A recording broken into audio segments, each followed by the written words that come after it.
Okay, if you want to do your belt replacement and you have a 2009 to 2011 335D from BMW, don't try it without one of these. And don't let them sell you the wrong one.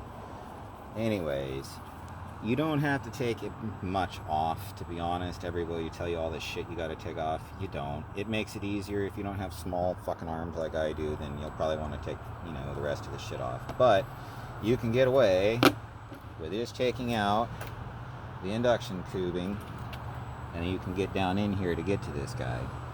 When you do it, you got to make sure you have your install guy on like this, right? Because the magnet holds it on to the wheel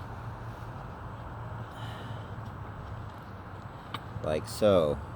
See how there's a little ledge, right? So that's the install feature, and then you just crank your engine over once. Hit your button once, hit it again immediately. Same thing to do the remove. You just flip it around and you put it on like that. So the magnet goes on there, and see that little notch. That's how you get it on and off. And you're going to have to take it on and off several times, because if you don't get this annoying little... Let's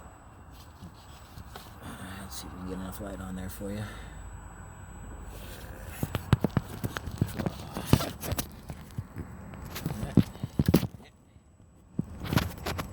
Not working.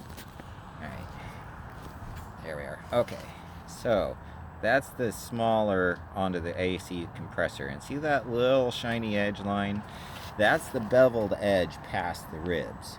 Now, the first belt I put on promptly shredded itself because I thought I was on all three ribs properly, but instead I was on that stupid bevel right there, and it essentially shredded off after about one drive.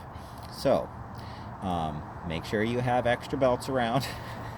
These guys are kind of cheap, so it's not that big of a deal. And when you're doing this, just reminder, that AC belt is got to be in those three ribs, or it's just going to destroy itself. Anyways, good luck on your projects. Remember, don't do this stuff if you haven't turned a wrench on your BMW before in quite complicated fashions. I'm not responsible for your stupidity.